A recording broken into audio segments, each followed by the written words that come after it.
जय हिंद। पिछले वीडियो में हमने हड़प्पा को पढ़ लिया था। अब उसी को कंटिन्यू करते हुए हम पढ़ेंगे मोहनजोदड़ो को। तो चलिए हम शुरू करते हैं। शुरू करने से पहले अगर आपने इससे पहले का वीडियो नहीं देखा है तो प्लीज़ जाकर उसको पहले ज़रूर देखें। उसी के बाद से आपको सीक्वेंस में चीज़ें समझ में आएंगी। तो चलिए हम शुरू करते हैं मोहनजोदड़ो से। तो मोहनजोदड़ो की बात करें तो उससे खोज करता है राखालदास बनर्जी, जिसको उन्होंने 1922 में खोजा था। उत्खनन की बात करें तो प्रारंभ में राखालदास बनर्जी ने इसका उत्खनन करवाया था मार्शल एवं उनके साथियों द्वारा, और बाद में J.H. मैके और आज़ाद भारत में J.F. डेल्स ने इसका उत्खनन करवाया था। यानी प्रारंभ में राखालदास बनर्जी और मार्शल थे, उनके साथी थे। बाद में J.H. मैके और J.F. डेल्स ने किया था। अन्य विशेषताओं की बात करें तो मोहनजोदड़ो के अन्य नाम भी हैं, जैसे स्तूपों का शहर, रेगिस्तान का बगीचा, मृतकों का टीला या सिंध का बाग। मोहनजोदड़ो का सबसे प्रसिद्ध उपनाम है मृतकों का टीला, जो कि सिंधी भाषा का शब्द है एक। मोहनजोदड़ो बाढ़ के कारण 7 बार उजड़ा और बसा है। इसकी पुष्टि मार्शल ने उत्खनन के दौरान 7 परतों से मिलने वाली वस्तुओं से की है। इसकी सर्वाधिक महत्वपूर्ण स्थल है विशाल स्नानागार। मार्शल ने इसे तत्कालीन विश्व का एक आश्चर्यजनक निर्माण कहा है, परंतु विशाल अन्नागार यहाँ की सबसे बड़ी इमारत है। यानी मोहनजोदड़ो की सबसे बड़ी इमारत की बात करें तो वो विशाल अन्नागार ही है। मोहनजोदड़ो क्षेत्रफल की दृष्टि से सबसे बड़ा नगर है। मलेरिया बीमारी का प्राचीनतम साक्ष्य भी यहीं से प्राप्त हुआ है। बुने कपड़ों का प्राचीनतम साक्ष्य मोहनजोदड़ो से ही प्राप्त हुआ है। मोहनजोदड़ो से कोई भी कब्रिस्तान नहीं मिला है। इसका नगर कच्ची ईंटों के चबूतरों पर निर्मित था। यानी इसका जो नगर था पहले कच्ची ईंटों से एक चबूतरा बनाया गया था, उसके ऊपर इस नगर का निर्माण किया गया था। कांसे की नारी की मूर्ति जो पूरी तरह नग्न है, सूती कपड़ा, मुद्रा पर अंकित पशुपतिनाथ की मुहर, पुजारी की मूर्ति इत्यादि सामग्री मोहनजोदड़ो से प्राप्त हुई है। मोहनजोदड़ो से मिली एक मुहर पर सुमेरियन नाव का अंकन है। मोहनजोदड़ो से चांदी के कलश के रूप में हमें चांदी का प्राचीनतम साक्ष्य भी देखने को मिला है। वहीं आगे बात करते हैं कालीबंगा की। तो कालीबंगा के खोजकर्ता अमलानंद घोष हैं। उत्खनन बीबी लाल एवं थापर ने मिलकर करवाया था। कालीबंगा का शाब्दिक अर्थ है काले रंग की चूड़ियाँ। इसकी विशेषताओं की बात करें तो यहाँ से एक युग्म समाधान का साक्ष्य मिला है, और यहीं से शवों के अंत्येष्टि संस्कार की 3 विधियों का पता चला है। कालीबंगा से जुते हुए खेत के साक्ष्य मिले हैं। कालीबंगा से ऊँट की हड्डियाँ भी प्राप्त हुई हैं। हवन कुंड के साक्ष्य भी मिले हैं। हाथी दांत की कंघी भी मिली है। कांसे का दर्पण, अलंकृत ईंटें, बालक की खोपड़ी में 6 छेद भी प्राप्त हुए हैं। यह 6 छेद यह दिखाते हैं कि शायद वहाँ पे शल्य चिकित्सा यानी ऑपरेशन के प्रमाण भी देखने को मिले हैं। कालीबंगा में हड़प्पा कालीन संस्कृति युग के 5 स्तरों का पता चलता है। कुछ विद्वान कालीबंगा को सैंधव सभ्यता की तीसरी राजधानी भी मानते हैं। यानी क्वेश्चन पूछा जाएगा कि सैंधव सभ्यता की तीसरी राजधानी किसे माना जाता है, तो इसका हमारा सही आंसर हम मानेंगे कालीबंगा को। नेक्स्ट बात करते हैं लोथल की। तो लोथल के खोज करता है R.S. राव, या हम रंगनाथ राव कहते हैं, जिन्होंने 1954 से 55 के बीच में इसकी खोज की थी। उत्खनन भी R.S. राव ने ही करवाया था। लोथल के भी कुछ उपनाम हैं, जैसे लघु हड़प्पा या लघु मोहनजोदड़ो। लोथल की विशेषताओं की बात करते हैं तो भारत का पश्चिम एशिया से व्यापार का प्रमुख बंदरगाह स्थल था। जहाज़ों का गोदीबाड़ा या डाक यार्ड भी यहीं से प्राप्त हुआ है। फारस की मुहर, घोड़े की मूर्ति, 3 युगल समाधियाँ भी लोथल से प्राप्त हुई हैं। लोथल के संपूर्ण बस्ती एक ही रक्षा प्राचीर से घिरी हुई है। यानी अगर लोथल कोई शहर ये है तो उसके चारों ओर सिर्फ और सिर्फ एक ही बाउंड्री ऐसी ही हमें देखने को मिली है।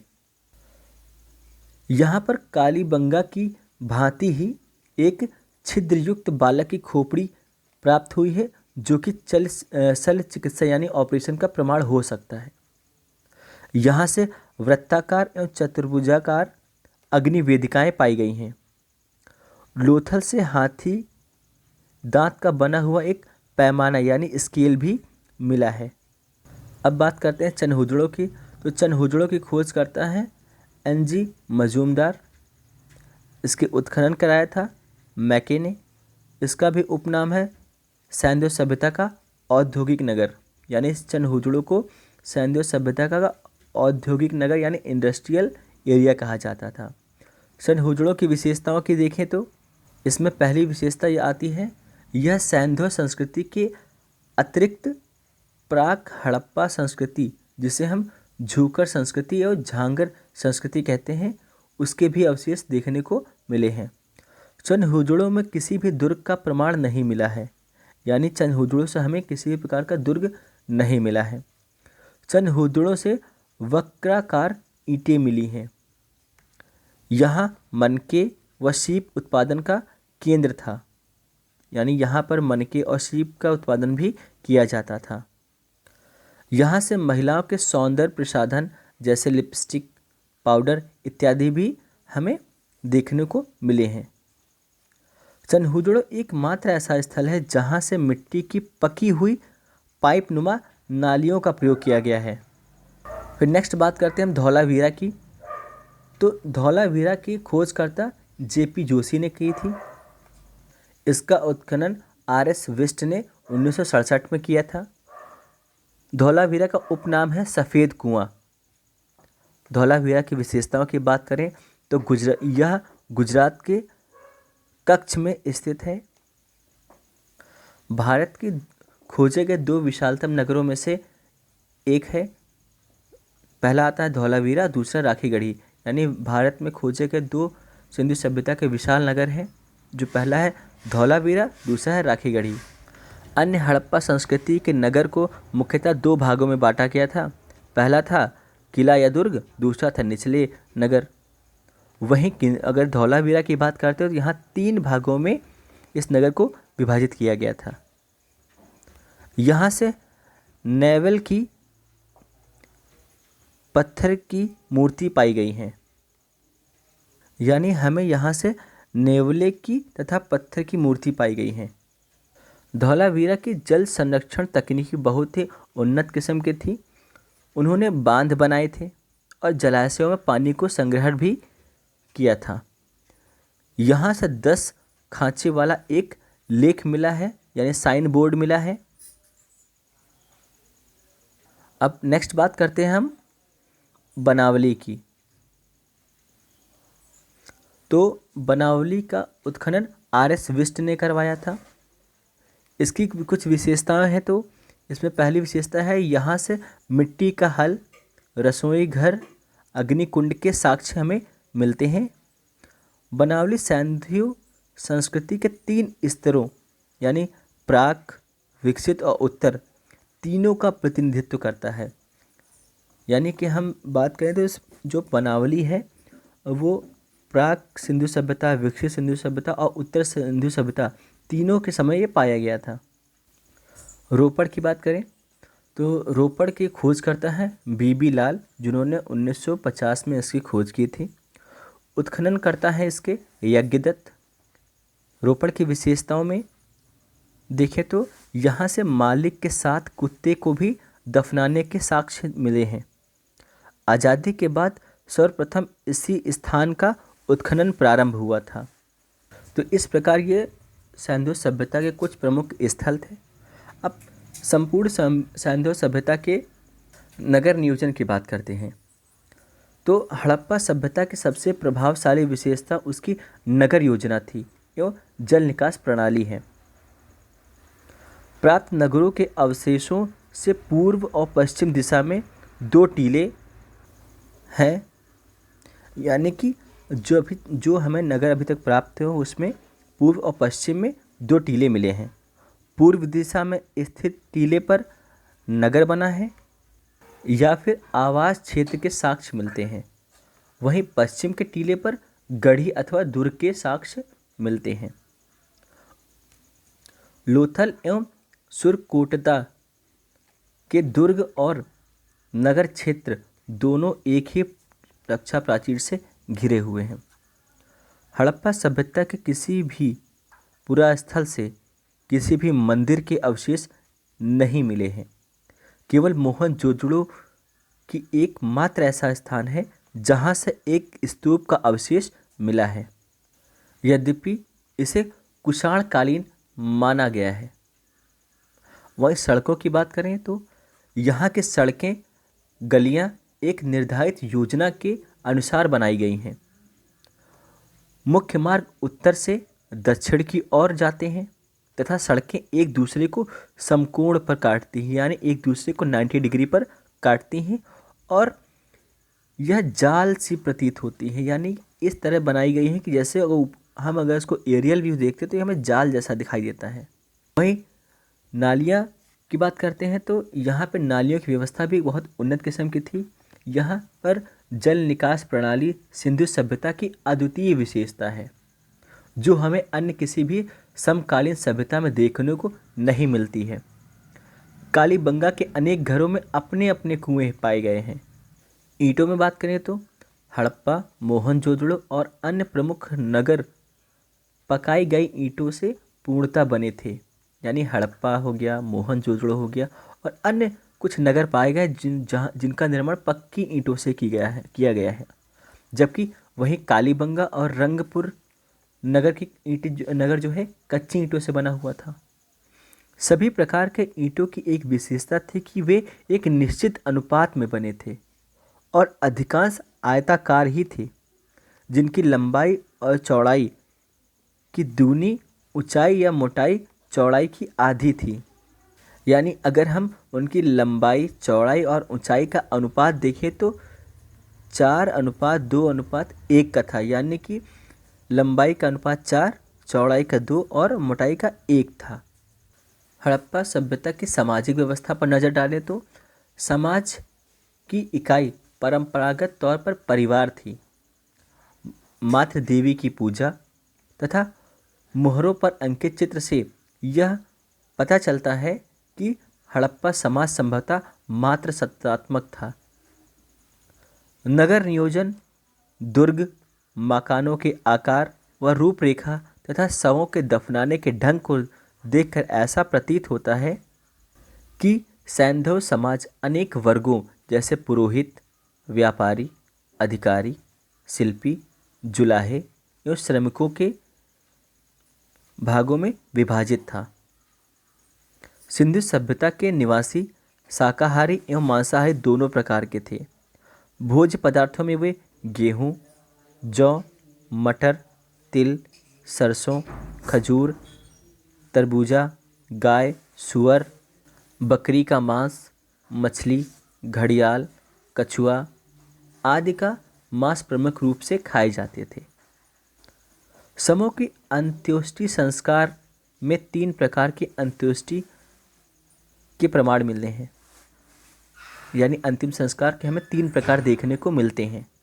पहला है पूर्ण समाधिकरण, इसमें संपूर्ण शव को भूमि में दफना दिया जाता था। दूसरा है आंशिक समाधिकरण, इसमें पशुओं के खाने के बाद बचे शेष भाग को भूमि में दफना दिया जाता था।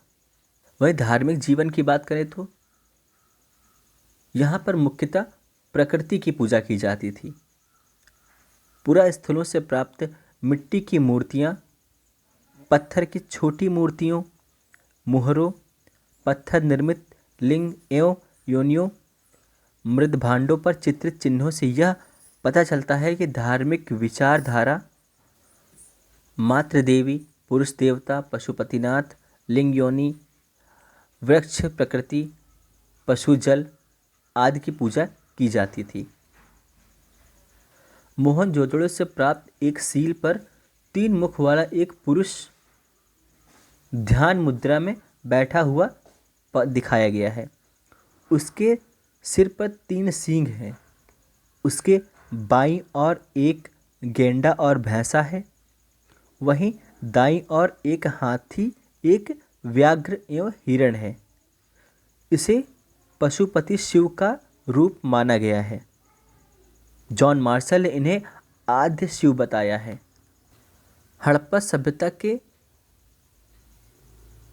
स्वास्तिक, चक्र और क्रॉस के साक्ष्य भी मिले हैं। यानी हड़प्पा सभ्यता से हमें स्वास्तिक, चक्र और क्रॉस तीनों के साक्ष्य मिले हैं।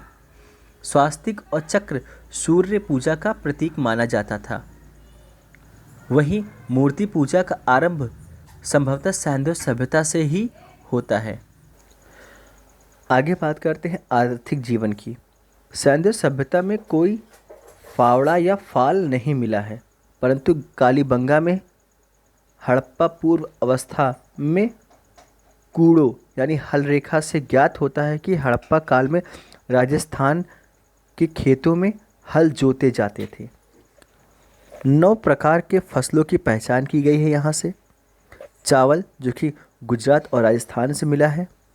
गेहूँ, जौ, खजूर, तरबूज, मटर, राई, तिल आदि भी यहाँ से मिली हैं। यानी 9 प्रकार के फसलों में चावल, गेहूँ, जौ, खजूर, तरबूज, मटर, राई, तिल आदि मिली हैं। किंतु सैंधव सभ्यता के मुख्य खाद्यान्न गेहूँ और जौ थे। लोथल में चावल के अवशेष प्राप्त हुए हैं। सर्वप्रथम कपास उत्पन्न करने का श्रेय सिंधु सभ्यता के लोगों को जाता है। पशुपालन की बात करें तो हड़प्पा के लोग बैल, भेड़, बकरी, सूअर आदि पालते थे। ऐसी कोई मूर्ति नहीं मिली है जिस पर गाय की आकृति खुदी हो। कुबड़ वाला सांड इस संस्कृति का विशेष महत्वपूर्ण पशु माना जाता है। गुजरात के लोग हाथी को पालते थे। शिल्प और तकनीक की बात करें तो सैंधव सभ्यता के लोग पत्थर के अनेक प्रकार के औजारों का प्रयोग करते थे। तांबे के साथ टिन मिलाकर कांसा तैयार किया जाता था, किंतु हड़प्पा में कांसे के औजार बहुत ज़्यादा मात्रा में नहीं मिलते हैं। यानी कि तांबे में टिन मिलाकर कांसा तो तैयार किया जाता था, लेकिन बहुत ज़्यादा कांसे के औजार देखने को नहीं मिलते हैं। हड़प्पा समाज के शिल्पियों में कसेरों के समुदाय का महत्वपूर्ण स्थान था। वहीं सैंधव की लिपि की बात करें तो हड़प्पा लिपि भाव चित्रात्मक थी, यानी पिक्टोग्राफ बेस्ड थी। उनकी लिखावट दाएं से बाईं ओर लिखी जाती थी। दाएं से बाईं ओर का मतलब है राइट से लेफ्ट की ओर लिखी जाती थी। सैंधव लिपि मूल रूप से देसी है और उसका पश्चिम एशिया की लिपियों से कोई संबंध नहीं है। मोहरें हड़प्पा संस्कृति की सर्वोत्तम कलाकृतियां हैं। उसकी मोहरें अब तक लगभग 2000 मोहरें प्राप्त हुई हैं, जिनमें से अधिकांश मोहरें लगभग 500 मोहर मोहनजोदड़ो से मिली हैं। अधिकांश मोहरों लघु लेखों के साथ साथ एक सींगी सांड, भैंस, बाघ, बकरी और हाथी की आकृतियां भी खुदी मिली हुई हैं। मोहरों के बनाने में सर्वाधिक उपयोग सैल खड़ी का किया जाता था, यानी स्टेटाइट का किया जाता था। यहाँ पर लघु मृण मूर्तियाँ यानी छोटी मिट्टी की मूर्तियाँ भी मिली हैं। सैंधव प्रदेश में भारी संख्या में आग में पकाई गई मिट्टी यानी जिसे टेराकोटा कहलाते हैं की मूर्तियाँ भी मिली हैं। इनका प्रयोग या तो खिलौने के रूप में किया जाता होगा या पूज्य प्रतिमाओं के रूप में होता था। इनमें कुत्ते, भेड़, गाय, बैल और बंदर की प्रतिकृतियां भी मिली हैं। यद्यपि नर और नारी दोनों मृण मूर्तियाँ मिली हैं, यानी हमें मेल और फीमेल दोनों की मिट्टी की मूर्तियाँ मिलती हैं। यद्यपि नारी मृण मूर्तियों की संख्या से अधिक है, यानी कि जो नारी की मृण मूर्तियाँ मिली हैं वो संख्या में अधिक हैं। यहाँ पर से नहीं में होना चाहिए था। सिंधु सभ्यता के व्यापार की बात करें तो सिंधु सभ्यता के लोगों के जीवन में व्यापार का बहुत बड़ा महत्व था। इसकी पुष्टि हमें हड़प्पा, मोहनजोदड़ो तथा लोथल में अनाज के बड़े बड़े कोठरों तथा ढेर सारी सीलों यानी मृण मुद्राओं के रूप में लिपि और मानकीकृत नाप तौल के अस्तित्व से मिलता है। यानी कि हमें मोहनजोदड़ो, हड़प्पा से और लोथल में बहुत बड़े बड़े कमरे मिले हैं और हमें मुहर मिली है और नाप तौल का सामान मिला है, जिससे ये ज्ञात होता है कि हड़प्पा सभ्यता के लोग व्यापार करते थे। हड़प्पाई लोग व्यापार में धातु के सिक्कों का प्रयोग नहीं करते थे। सारे आदान प्रदान वस्तुओं का विनिमय द्वारा होता था, यानी एक वस्तु लो दूसरी वस्तु दो। सुमेरियन लेखों से पता चलता है कि उन नगरों के व्यापारी मेलुहा के व्यापारियों के साथ वस्तु का विनिमय करते थे। यहाँ मेलुहा का मतलब है सिंध प्रदेश के क्षेत्रों में आने वाले व्यापारी। लोथल से फारस की मोहरें और कालीबंगा से बेलनाकार मोहरें भी सिंधु सभ्यता के व्यापार का प्रमुख साक्ष्य प्रस्तुत करते हैं। सिंधु सभ्यता में कुछ वस्तुएं बाहर से भी मंगाई जाती थी, यानी आयात की जाती थी। तो उनमें से अगर हम बात करते हैं टिन की, तो टिन को ईरान और अफ़गानिस्तान से आयात किया जाता था। तांबा राजस्थान के खेतड़ी और बलूचिस्तान से किया जाता था। चांदी का आयात ईरान और अफ़गानिस्तान से होता था।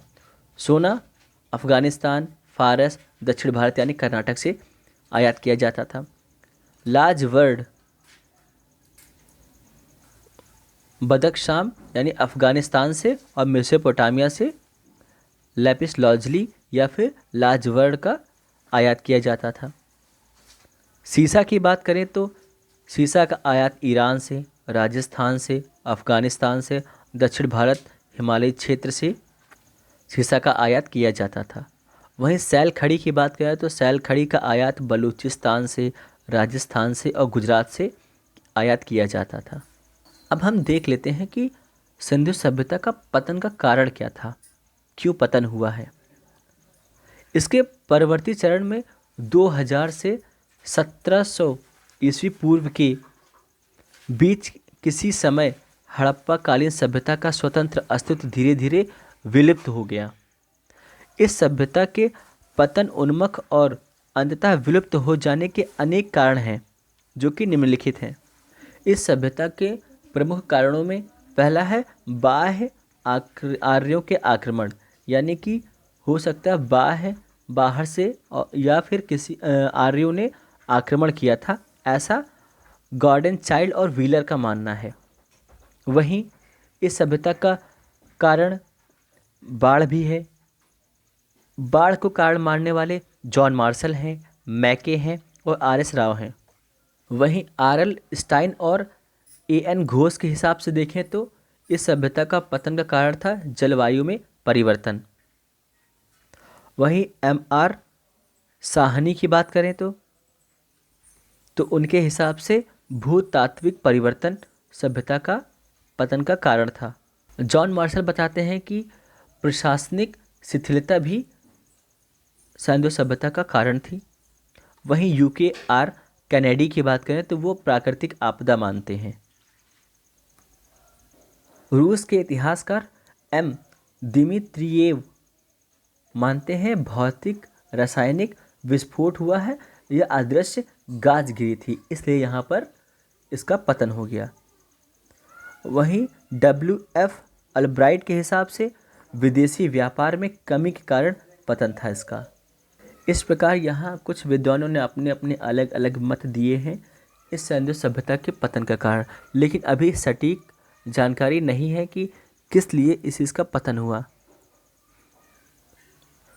तो चलिए हम आगे बात करते हैं। अब सिंधु सभ्यता से कुछ इम्पॉर्टेंट फैक्ट्स को देख लेते हैं। इस प्रकार उसके बाद इस प्रकार हमारे चैप्टर फिनिश हो जाएगा। तो पहला है यहाँ पे सैंधव-कालीन मोहरें सर्वाधिक मोहनजोदड़ो से ही हमें मिली हैं। सर्वाधिक सैंधव स्थल गुजरात से ही उत्खनन किए गए हैं। हड़प्पा सभ्यता में प्रत्येक नगर 2 भागों में विभाजित थे, जबकि धौलावीरा की बात किया था हमने देखा था वो 3 भागों में विभाजित था। स्वास्तिक चिन्ह संभवतः हड़प्पा सभ्यता की देन है। इस चिन्ह से सूर्य उपासना का अनुमान लगाया जाता है। ऐसा माना जाता है स्वास्तिक चिन्ह सूर्य उपासना के लिए प्रयोग किया जाता था। अग्निकुंड लोथल और कालीबंगा दोनों जगहों से प्राप्त हुए हैं। कालीबंगा एवं बनावली में 2 सांस्कृतिक अवस्थाओं में पाया गया है। पहला है प्राक यानी पूर्व हड़प्पा और हड़प्पा कालीन के दर्शन होते हैं, यानी कालीबंगा और बनावली हड़प्पा के स्टार्टिंग से लेकर हड़प्पा के ख़त्म होने तक के इनका अस्तित्व रहा है। घोड़े की जानकारी मोहनजोदड़ो, लोथल तथा सुरकोटदा से प्राप्त होती है। हड़प्पा सभ्यता में मातृ देवी की उपासना प्रचलित थी, यानी हड़प्पा सभ्यता में मातृ देवी की उपासना सर्वाधिक प्रचलित मानी जाती है। हड़प्पा सभ्यता में चावल के प्रथम साक्ष्य लोथल से प्राप्त हुए हैं। मोहरें सर्वाधिक हमें सैल खड़ी यानी स्टेटाइट की मिली हुई हैं। धान की भूसी लोथल एवं रंगपुर से प्राप्त हुई है। धातु निर्मित मूर्तियों में सर्वाधिक महत्वपूर्ण मोहनजोदड़ो से प्राप्त एक नर्तकी की कांस्य मूर्ति है। हरियाणा के हिसार जिले में सरस्वती नदी के तट पर स्थित प्राक हड़प्पा कालीन पुरास्थल कुणाल से चांदी के 2 मुकुट मिले हैं। मनके बनाने के कारखाने लोथल और चन्होजड़ो से प्राप्त हुए हैं। वहीं लोथल और कालीबंगा से युग्म समाधियाँ मिली हैं। अब हम बात कर लेते हैं उत्तर प्रदेश से संबंधित कुछ सैंधव स्थल हैं जो कि बहुत इम्पॉर्टेंट है और एग्ज़ाम में जरूर पूछे जाएंगे। आलमगीरपुर जो कि मेरठ में पड़ता है, इसका उत्खनन यज्ञदत्त शर्मा द्वारा करवाया गया था। अम्बखेड़ी जो कि सहारनपुर में पड़ता है, इसका उत्खनन मधुसूदन नरहर देश पांडे ने करवाया था। वहीं बड़गांव की बात करें तो यह सहारनपुर में भी पड़ता है और इसका उत्खनन मधुसूदन नरहर देश पांडे ने भी करवाया था। हुलास की बात करें तो यह सहारनपुर में है। मांडी की बात करें तो मुजफ्फरनगर में है और सनौली की बात करें तो यह बागपत जिले में पड़ता है। यहाँ नोट करके एक इम्पॉर्टेंट बात यह है कि बिहार से हमें कोई भी सैंधव सभ्यता का स्थल प्राप्त नहीं हुआ है। क्यों? क्योंकि आलमगीरपुर जो मेरठ में पड़ता है यही सबसे पूर्वी सीमा का सैंधव स्थल था। अब प्राक हड़प्पा संस्कृति के बारे में जान लेते हैं। नवपाषाण काल के बाद और विकसित हड़प्पा से पूर्व जो बस्तियां थी उनको प्राक हड़प्पा संस्कृति कहते हैं। इनको प्रारंभिक में हड़प्पा संस्कृति भी कहा जाता था और साथ में इन्हें प्रारंभिक हड़प्पा संस्कृति भी कहते हैं। भारत में स्थित प्रमुख प्राक सैंधव स्थल कौन कौन से हैं देख लेते हैं। तो हरियाणा में बनावली, राखीगढ़ी, सिसवल, मिताथल और बालू। वहीं राजस्थान में बात करें तो सोथी और कालीबंगा। भारत के बाहर स्थित प्राक सैंधव स्थल में सिंध के एरिया में कोटदीजी और आमीर पड़ता है, अमीरी। वहीं बलूचिस्तान में क्वेटा, कुल्ली, किले गुल मोहम्मद, मेहरगढ़, अंजीरा और झाब। आमरी की खोज एजी मजूमदार ने की थी और आमरी से ही बारहसिंघा और गैंडे की हड्डियां का भी प्रमाण मिला है। कोटदीजी स्थान का अंत 2 भयानक अग्निकांडों से हुआ है ऐसा माना जाता है। मेहरगढ़ प्राक सैंधव सभ्यता का सबसे प्राचीनतम स्थल माना जाता है। नाल से गरुड़ के आकार वाली एक मुहर मिली है। यह गरुड़ अपने पंजों में सर्प को दबाए हुए है। यह मुहर हमें नाल से प्राप्त हुई है। अब हम सिंधु सभ्यता से मिले देवी देवताओं के कुछ प्रतीक हैं उन्हें भी देख लेते हैं, उसके बाद ये चैप्टर फिनिश हो जाएगा। तो पहला है मुहर ताबीज, ये बाघ देवी का चिन्ह माना जाता है। वहीं स्वास्तिक की बात करें, स्वास्तिक सूर्य उपासना का प्रतीक माना जाता है। सांड जो है भगवान की सवारी मानी जाती है। मछली खाता मगरमच्छ नदी देवता का चिन्ह है। वहीं भैंस देवी देवताओं का दूत माना जाता है। तो इस प्रकार हमने सैंधव सभ्यता या हड़प्पा सभ्यता जो कहिए, इस चैप्टर को कम्प्लीटली समाप्त कर दिया है।